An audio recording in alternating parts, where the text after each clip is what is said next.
नमस्कार मित्रमैत्रिणींनो. आज आपण ऐकतोय लग्नानंतरचे प्रेम भाग 33. निकिता बराच वेळ रडत होती.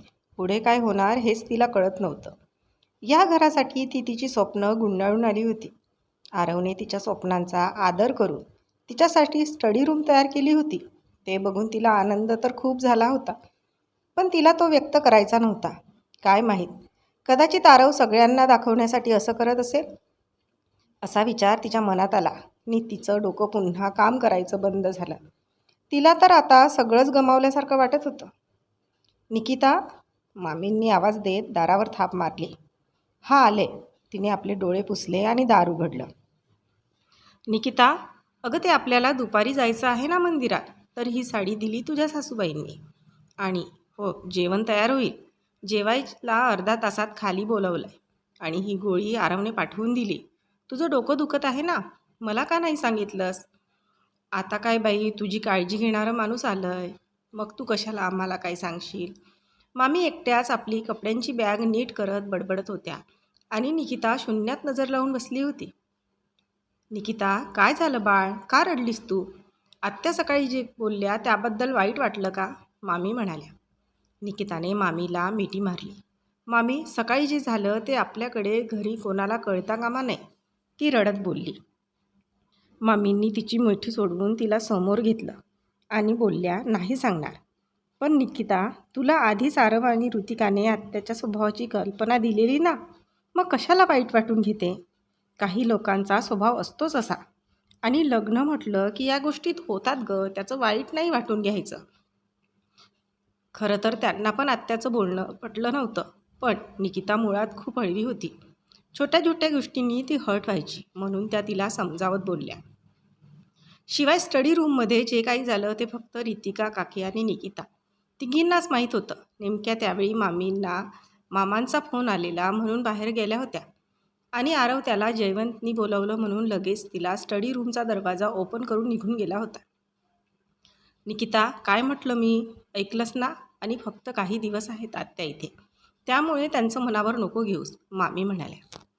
मामी, बरोबर आहे ग तुझं. मलाही माहीत होतं असं कोण ना कोण मला टोमणे मारणार, म्हणून मला मोठ्या घरी लग्न करायचं नव्हतं. तुम्ही कोणीच ऐकलं नाही, निकिता नाराज होत म्हणाली. निकिता, परत परत तेच काय बोलते आहेस? आरव किती प्रेम करतो तुझ्यावर. आपल्यावर काही ताण येणार नाही याची पूर्ण काळजी घेतली त्यांनी. आता तुझं लग्न झालं आहे आणि तू या घरची सून आहेस. तुझं किती कौतुक आहे त्यांना. ऋतिका तर किती पसंत करते तुला. आत्या सोडल्या तर बाकी सगळे खुश आहेत. या लोकांचा मान ठेवायला हवा तुला. जर आपण चुकीचे नाही तर आपण वाईट वाटून घ्यायचं नाही. त्यांना जे वाटतं ते चुकीचं आहे ते तू दाखवून दे आणि सवय करून घे. दुसऱ्याचं सुख बघवत नाही बाळा, म्हणून असं बोलून आपलं खच्चीकरण केलं जातं. त्यामुळे त्रास करून घेऊ नको, कळलं का? आता रडू नको, नाहीतर आरवला वाईट वाटेल, मामी म्हणाल्या. चल आवर, चेहरा बघ कसा झालाय. बाहेर अशी जर गेली तर सगळ्यांना काय वाटेल? आत्या 4 दिवसांची पाहुणी आहे, पण हे लोक आयुष्यभर तुझ्यासोबत असतील. किती छान छान गिफ्ट दिलंय त्यांनी तुझ्याबद्दल, किती आपुलकी आहे त्यांना, बघितलंस ना? तुला असं कोमेजलेल्या पाहिलं तर त्यांना वाईट वाटेल ना? निकिताने फक्त मान डोलवली आणि ती फ्रेश व्हायला गेली. सगळे जेवायला डायनिंग टेबलवर जमले. काकी आणि निकितांच्या मामीने जेवण टेबलवर घेतलं होतं. सगळे बसले होते. निकिता अपसेट होती आणि सगळे हीच प्रार्थना करत होती की आत्यांनी परत काही बोलू नये. आत्या येऊन जयवंत शेजारी बसल्या. त्यांच्याजवळ आरवचे काका काकी बसले होते. समोर ऋतिका आरवच्या एका बाजूला बसली होती आणि त्याच्या बाजूला दुसऱ्या बाजूची खुर्ची निकितासाठी ठेवली होती. रिकामी खुर्ची सोडून पलीकडे शिव बसलेला. ऋतिकाच्या बाजूला मामी बसणार होत्या आणि अजून काकीच्या जवळची खुर्ची रिकामी होती. मामी, वहिनी कुठे आहे? ऋतिका. अगं, श्रीधर भाऊजी आणि ताईचा फोन आलेला, त्यांच्याबरोबर बोलत होती. ही बघ आलीच, मामी म्हणाले. निकिता येऊन आरव शेजारी बसणार की तेवढ्यात रश्मी येऊन त्याच्या जवळच्या खुर्चीत बसली. तशी निकिता काकीजवळ जाऊन बसली आणि आत्या एकदा निकिताकडे पाहून आणि एकदा रश्मीकडे पाहून गूढ हसल्या.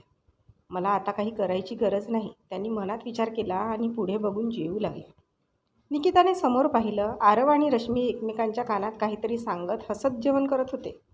कुणी नोकर त्यांना जेवण वाढायला गेला की रश्मी त्यांना जायला सांगत होती आणि स्वतः त्याला वाढत होती. मध्येच आरव काहीतरी बोलल्यावर रश्मी लाजत होती, तर मध्येच त्याला हलकीशी चापट मारत होती. आरवचं निकिताकडे थोडंसुद्धा लक्ष नव्हतं.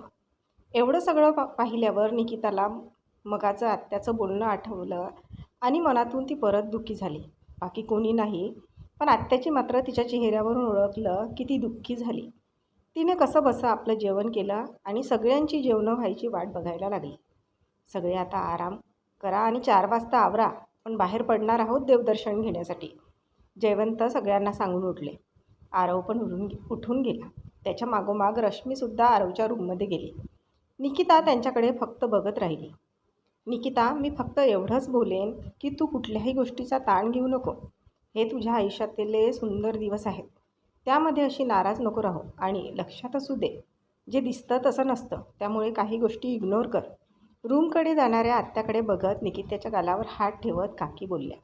निकिताने मान डोलवली आणि ती आपल्या रूमकडे गेली.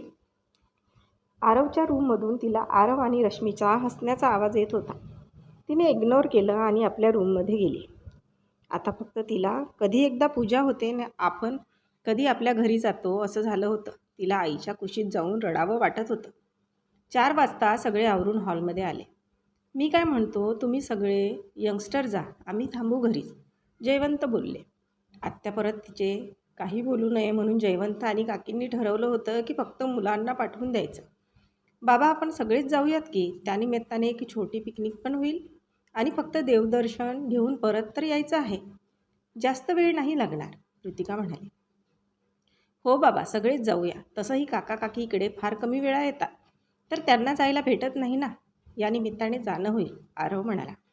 अरे पण लग्न घर आहे, असं सगळं नोकऱ्यांच्या जीवावर टाकून चालणार नाही.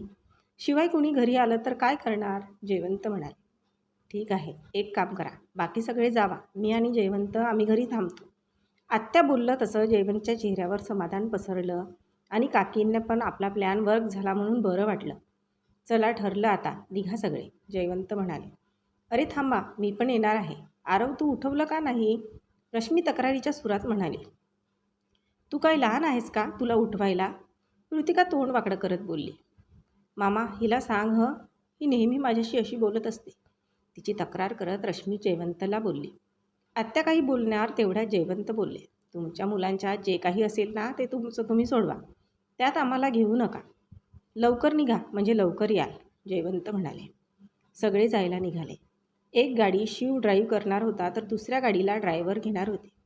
पहिल्या गाडीत शिव, ऋतिका, रश्मी, निकिता आणि आरव होते, तर दुसऱ्या गाडीत पुढे आरवचे काका आणि मागे मामी आणि काकी बसल्या होत्या.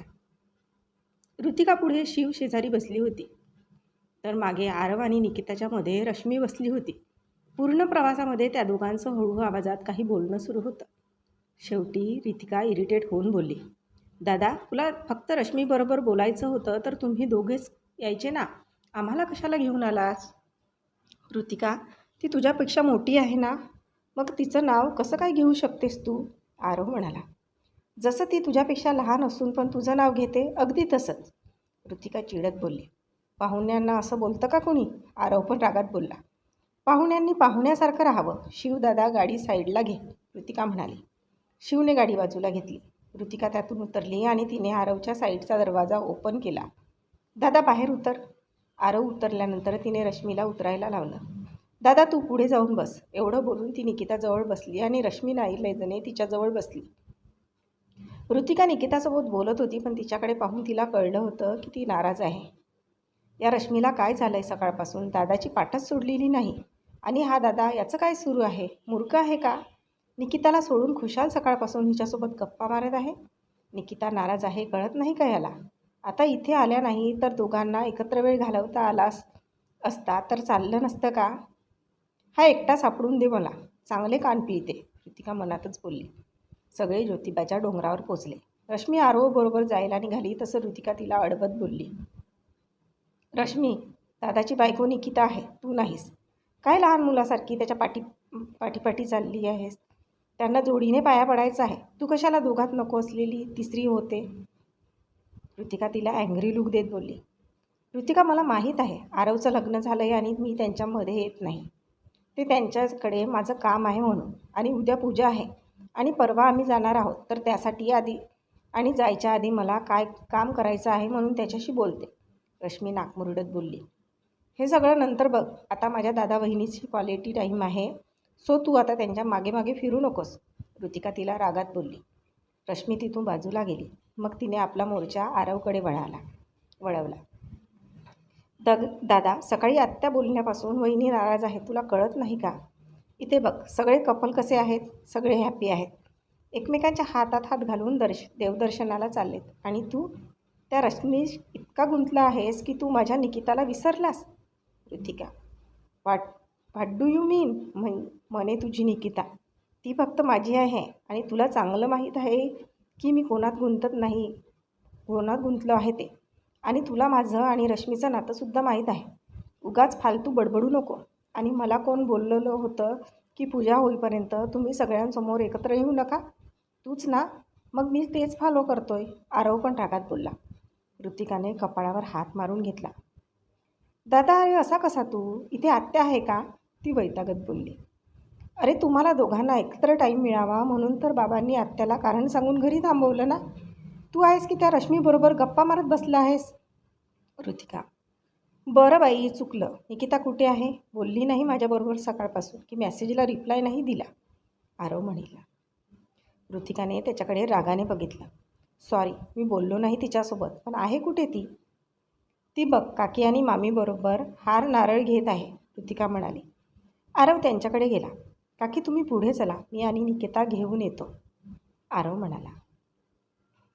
आरवने निकिताच्या हातात हार नारळ, दवनाची टोपली दिली.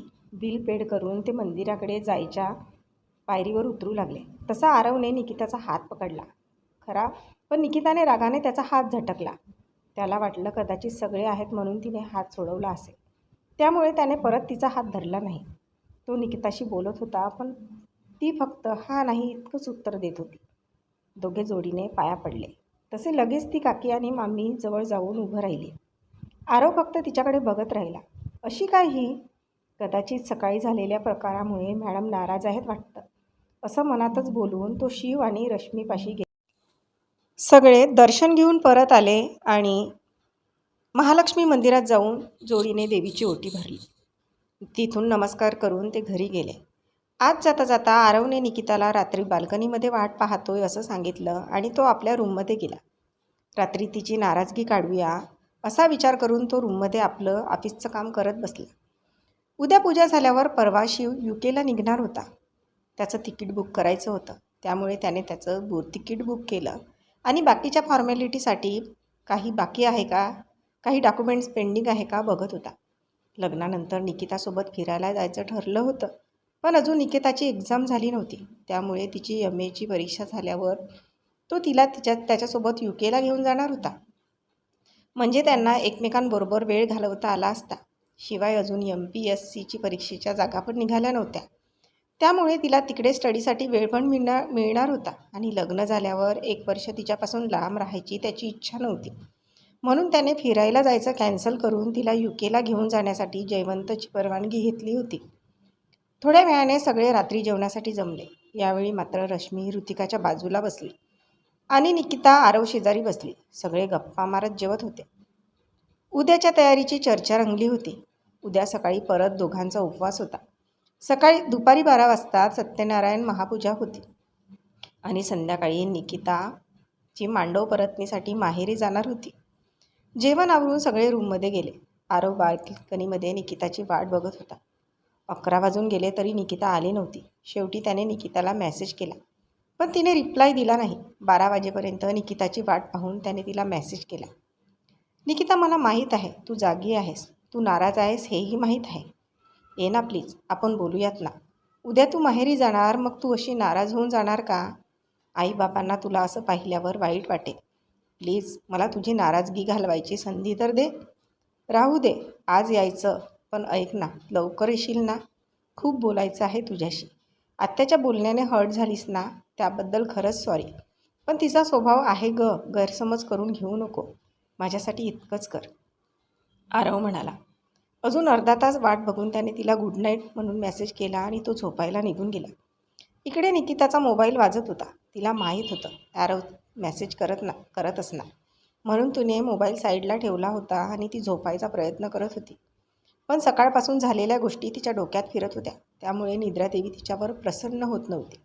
शेवटी मध्यरात्री केव्हा तरी तिला झोप लागली. सकाळी उठून सगळे पूजेच्या तयारीला लागले. निकिताने छान डार्क ग्रीन कलरची नऊवारी नेसली होती. केसांचा आंबाडा घालून त्यावर गजरे मारले होते. सिंपल पण सोबर मेकअप केला होता. काकींच्या सांगण्यावरून आरवच्या आईचे दागिने तिने घातले होते. चेहऱ्यावर मात्र औसनं हसू होतं. तयार होऊन ती पूजेसाठी खाली आली. समोर श्रीधर आणि मामांना पाहून आत्ता तिचा चेहरा खुलला. आरव तर ती खाली आल्यापासून तिच्याकडे पाहत होता. तो सुद्धा छान तयार झाला होता. दोघे अगदी लक्ष्मीनारायणाचा जोडा दिसत होते. पण निकेताने एकदाही त्याच्याकडे पाहिलं नव्हतं. आरवला याचं वाईट वाटलं. आत्याच्या बोलण्याचं इतकं वाईट मानून घेतलं का हिने की ही माझ्याकडे जराही पाहत नाही. आरवच्या डोळ्यात नकळत पाणी आलं. काय चुकलं असं माझं की कालपासून ही माझ्याशी अनोळख्यासारखं वागत आहे. आरव स्वतःशीच विचार करत होता. गुरुजींनी हाक दिली तसा तो भानावर आला. यथासांग पूजा पार पडली. मोजके लोक असल्यामुळे जेवणावळी झाल्या आणि निकिता माहेरी जाण्यासाठी आपली तयारी करण्यासाठी रूममध्ये निघाली. तिने एकदाही आरवकडे पाहिलं नाही. आरव पण मग थोडं नाराज होत त्याच्या रूममध्ये गेला. रूममध्ये जाता जाता आत्याचे तिखट शब्द तिच्या कानावर पडले. काय माहीत काय पाहिलं हिच्यामध्ये. माझ्या आरवला हिच्यापेक्षा छान मुलगी मिळाली असती. कशी लोकं आहेत ही. अगं काहीच दिलं नाही. जयवंतने पण बघताना तोला मुलाचं बघायचं ना. वरती हिला आत्ताच डोक्यावर बसवून ठेवले आहे, आत्या त्यांच्या एका रिलेटिव्हला सांगत होत्या. निकिताला ऐकून खूप त्रास झाला. ती लगेचच तिथून निघून रूममध्ये गेली. आपलं आवरून तिने सगळे दागिने एकत्र केले आणि ती काकींकडे गेली. काकी हे दागिने, निकिता म्हणाली. अगं तुझे आहेत ते ठेव तुझ्याकडे आणि जे हवे असतील ते घेऊन जा जाताना. आणि हो तुझे कपडे अजून काही असेल तर आजच ते आरवच्या रूममध्ये ठेव, म्हणजे त्याचं लक्ष राहील. तुम्ही गेल्यावर त्या रूममध्ये फक्त नोकर स्वच्छता करण्यापुरते जातील. त्यामुळे तुझं काही राहिलं असेल तर आजच आरव म्हणजे तुमच्या रूममध्ये ठेव, काकी म्हणाल्या. ठीक आहे मी ठेवते. एवढं बोलून निकिता आरवच्या रूममध्ये ठेवण्यासाठी गेली. आरव तू एकदा तरी माझा विचार केलास का? मला काय वाटेल, मला त्रास होईल असा विचार एकदाही तुझ्या मनात आला नाही. 2 वर्ष इट्स नॉट जोक. 2 वर्ष तू मला अंधारात ठेवलंस आणि तुमचं सगळं ठरल्यावर मला आता 8 ते 10 दिवसांपूर्वी सांगितलं, तेही अगदी सहज. माझ्या मनाला किती यातना झाल्या असतील तुला काय कळणार. तू तर मस्त सेटल झालास. माझा कोण विचार करणार. मी प्रेम केलं होतं, किती स्वप्न पाहिली होती, त्याचं काय, रश्मी म्हणाली. हे बघ रश्मी, तू असा त्रागा नको करू. आपण यातून काहीतरी मार्ग नक्की काढू. अशी चिडचिड करून जे सत्य आहे ते बदलणार आहे का? झाली माझ्याकडून चूक, मान्य आहे मला, पण प्लीज समजून घे. मी तुला कधीच अंतर देणार नाही. सगळं नीट होईल, नको काळजी करू, आरव म्हणाला. हे तू सांगतोस, तुझ्या मनाला विचार. आता शक्य आहे सगळं नीट होणं, तेही सहजासहजी. मला ना खरंच आता राग येतो. मी अशा माणसावर प्रेम केलं आहे ज्याला स्वतःचा स्टँड नाही. प्रेम म्हणजे तुला खेळ वाटला का? जाऊ दे, कोणासाठी मी माझ्या जीवाचं काही बरं वाईट करणार नाही. यू डोंट वरी. एवढे बोलून रश्मी बाहेर पडली. निकिताने त्या दोघांचं बोलणं ऐकलं होतं. डोळ्यातून एक अश्रू गालावर आला.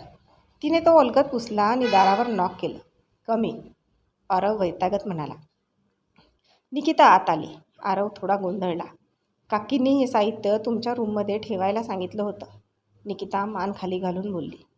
निकिता ही आपली रूम आहे आणि आण ती बॅग, मी तुला मदत करतो. आरव तिच्या हातातली बॅग घेत बोलला. नाही नको, मी लावेन, फक्त कुठे ते सांगा. निकिता कोरड्या आवाजात बोलली. तिने आपलं सगळं साहित्य नीट ठेवलं आणि ती जाण्यासाठी वळली. निकिता, आरवने तिचा हात धरला. ती काही न बोलता उभी राहिली. माझं काही चुकतंय का? आरव म्हणाला. निकिताने त्याच्या हातातून आपला हात सोडवून घेतला आणि ती पुढे जाण्यासाठी निघाली. निकिता थांब, मला बोलायचं आहे, प्लीज. मला काही कारण तरी कळू दे. तू का नाराज आहेस? तू आत्ता घरी निघाली आहेस, सांगून जा ना काय झालं आहे. माझं मन लागणार नाही कशातच. प्लीज, तुला माहीत आहे ना मी नाही राहू शकत तुझ्याशिवाय. याआधी पण तुझ्याशी न बोलता कसा राहिलो हे माझं मलाच माहीत. तुझा एखादा दिवस आलेला फोन किंवा कधीतरी तू भेटलेला दिवस म्हणजे तापलेल्या जमिनीवर पडलेल्या पावसाच्या थेंबासारखा असायचा. कालपासून तू बोलली नाहीस माझ्यासोबत, इग्नोर करतेस. त्रास होतोय मला. सांग ना, काय झालं आहे? आरव. मला वेळ होतोय, बाबा खाली वाट पाहत असतील, निघते मी. एवढं बोलून ती आरवच्या प्रश्नाची उत्तरं न देता निघून गेली. आरव हताशपणे तिच्याकडे पाहत राहिला आणि तिच्या पाठोपाठ निकिता आणि तिच्या घरच्यांना बाय करायला निघून गेला. काकींनी मामींची ओटी भरली. निकिताला हळदी कुंकू दिलं. त्या 4 दिवसांनी मुंबईला परत जाणार होत्या, म्हणून त्यांनी निकिताला लगेच परत यायला सांगितलं आणि त्यांनी सगळ्यांना बाय केलं. वहिनी, I will miss you, Ritika म्हणाली. Will miss you too, Nikita तिच्या गालावर हात ठेवत बोलली. आरव ती त्याच्याकडे कधीतरी बघेल या आशेने एकसारखा तिच्याचकडे बघत होता. पण ती सगळ्यांना बाय करून गाडीत बसली आणि माहेरी जाण्यासाठी निघून गेली, आरवच्या प्रश्नांची उत्तरं न देता. तर आजचा भाग इथपर्यंतच. भेटूया पुढच्या भागात लवकरच. तोपर्यंत आमच्या या भागाला लाईक आणि कॉमेंट्स करायला विसरू नका. आणि अजूनपर्यंत आमच्या चॅनलला सबस्क्राईब केले नसेल तर लगेच सबस्क्राईब करा. धन्यवाद.